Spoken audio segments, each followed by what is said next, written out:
Hello everyone and welcome back to my channel, Edmund Mindaros. And for today's quick tutorial, I'm going to show you guys on how to resolve a pure HID compliant pin driver is missing on your Windows 10 or Windows 11 computer.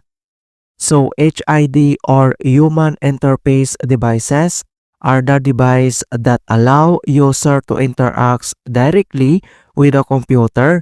This can include keyboards, mice, game controllers, and other display devices. And without further ado, and let's go ahead.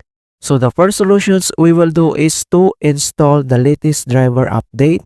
Kung paano ba yan natin gawin, all you have to do is to open up on a search menu.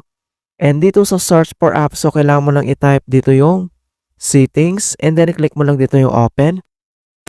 And dito sa left side menu and kailangan mo lang i-select dito yung Windows Update. So i-click mo lang yan.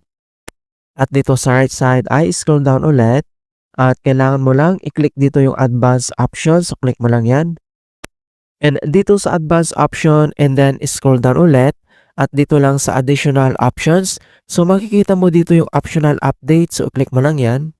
And then dito sa Optional Updates ay kapag may nakita ka ditong optional driver updates, so kailangan mo lang i-update, i-download, or i-install. Alright? Para ma-fix yung problem.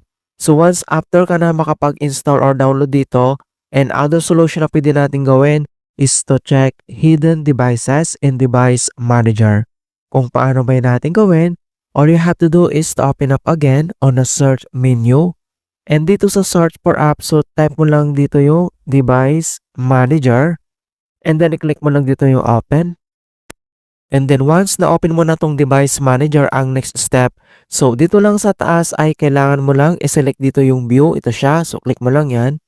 And then kailangan mo lang i-select dito yung show hidden devices. So click lang natin yan. And then after dyan sa show hidden devices, so kailangan mo lang i-select dito yung Human Interface Devices. So i-click mo lang yung arrow na yan para mag-expand. And then next step ay kailangan mo lang i-locate dito yung HID compliant pin driver. Ito siya. Okay, so once na-locate mo na and then kailangan natin itong i-update.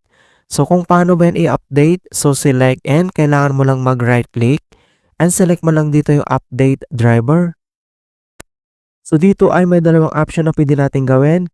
Katulad ng search automatically for drivers and then browse my computer for drivers.